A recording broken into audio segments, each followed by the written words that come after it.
जेव्हापासून पंतप्रधान नरेंद्र मोदी आणि गृहमंत्री अमित शाह यांनी शपथ घेतली आहे तेव्हापासून 40 सैनिकांचा जीव गेला आहे। हे अपयश ठरलेले गृहमंत्री आहे, त्यांचा राजीनाम्याची माग केली अमित शाहची त्यांनी। त्या संजय राऊत म्हणा काँग्रेसच्या 70 वर्षामध्ये 5,87,000 लोक मारले गेले। ज्या वेळेला भारताचा पाकिस्तानचा तुकडा पडला 2.5 लाख महिलावर बलात्कार झाले, 3 लाख महिला जबरदस्तीने पाकिस्तानने हिंदुस्थानच्या महिला उचलून नेल्या आणि सतत 1987 पासून जम्मू काश्मीरमधल्या पंडितांना वेचून लिंग तपासून गोळ्या घालून ठार केले, अख्खा प्रांत खाली केला। आणि ह्यापूर्वी देखील आम्ही पाहिलं किड्या मुंग्यासारख्या आमच्या जवानांना त्यांनी मारलं। नरेंद्र मोदी आल्यापासून पाकिस्तानवर नकेल कसली, त्यांच्या काळात 4,000 सैनिक मारले गेले। या तुलनेत जर समजा 40 सैनिकांनी आपलं त्याला आपण म्हणतो शहीद झाले असतील तर हा खूप मोठी तफावत आहे। काँग्रेसच्या काळात आणि या लोकांच्या काळामध्ये लाखो सैनिक मारले गेले, जनता मारल्या गेली, पण आज जनता मारल्या जात नाही आणि मृत्यूचं प्रमाण त्यांच्या तुलनेमध्ये फक्त 2% आहे। हे प्रधानमंत्री आणि गृहमंत्र्यांचं यश आहे। संजय राऊत असंही म्हणताय की आता जी निवडणूक झाली आहे ती पैसे घेऊन भ्रष्टाचारीने हे जिंकलेले आहे, यामुळे भाजप भ्रष्ट झाली आणि त्यांची बदनामी झाली।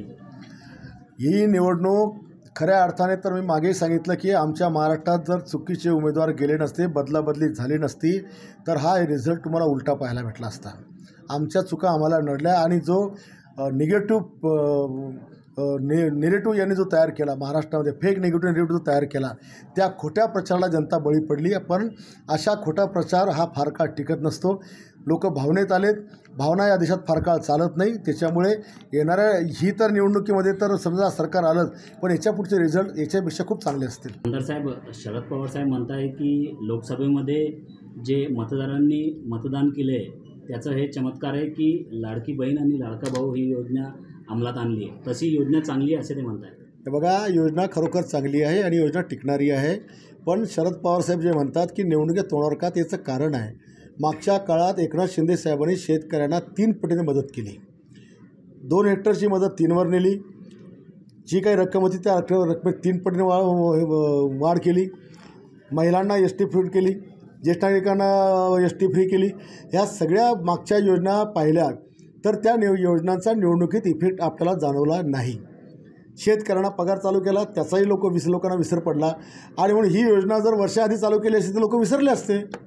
म्हणून हे आता वेळेवर एवढ्या करता केली की लोक कमीत कमी निवडणूक होईपर्यंत विसरणार नाही।